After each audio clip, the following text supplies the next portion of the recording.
The house smelled of vanilla frosting and candle wax.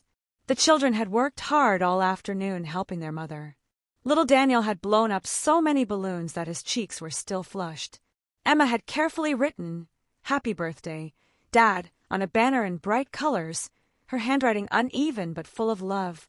The mother, exhausted but smiling, looked around the decorated room with pride.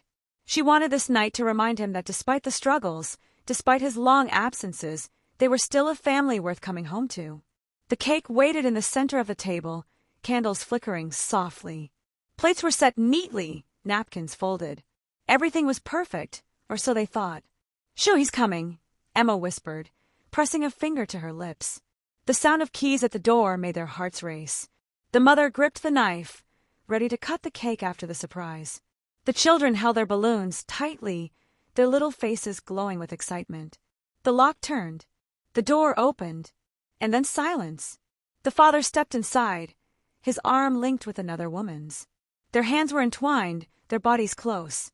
She was smiling until she saw them. Every breath in the room stopped. The children's balloons slipped to the ground one by one, the rubber squeaking as they rolled away. Emma's smile froze into horror. Daniel's eyes widened in confusion. The knife slipped from the mother's hand, clattering loudly against the tile. The sound echoed like thunder in the suffocating silence. Her voice broke as she whispered, What is this?" The father froze, his face draining of color. He pulled his hand away from the woman as though it burned him. She shifted uncomfortably, glancing at the family, her expression a mixture of shame and panic. Emma's trembling voice filled the silence. "Dad, tell me this isn't real." The woman took a step back. She whispered something to the father, something no one else could hear, then turned and slipped out the door, leaving him standing alone. The mother's tears came quickly, her chest heaving. Her voice rose, trembling and sharp. "On your birthday? In front of your children? You bring her into our home." The father reached out, his voice cracking. "It's not what it looks like. Don't!" She screamed, her voice shaking the very walls. "Don't you dare insult me with lies tonight." Emma clutched Daniel, who was shaking, too young to understand the full weight of what had just unfolded, but old enough to feel the pain in the air. The father's shoulders sagged. His voice was barely a whisper. "I never meant for you to find out like this." The mother's bitter laugh sliced through the tension. "Find out? You were ready to parade her into our lives, into the house where our children live. This wasn't an accident. This was a choice." Tears streamed down Emma's face as she spoke, her voice trembling with betrayal. "Dad, you ruined everything." The storm outside raged louder, thunder booming in the distance. It was as if nature itself bore witness to their collapse.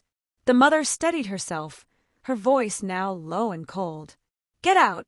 The father's eyes widened in desperation. "Please, not like this. Not in front of them." She cut him off, her finger pointing at the door. "Out! Now!" Daniel began to cry, his small sobs filling the silence. The father stepped closer, but Emma pulled her brother back protectively, shaking her head at the man who once was her hero. The father's breath hitched. He looked at his family one last time, his eyes filled with tears he couldn't wipe away. Then, with heavy steps, he left. The door slammed shut. The candles flickered violently, their flames nearly dying before regaining strength.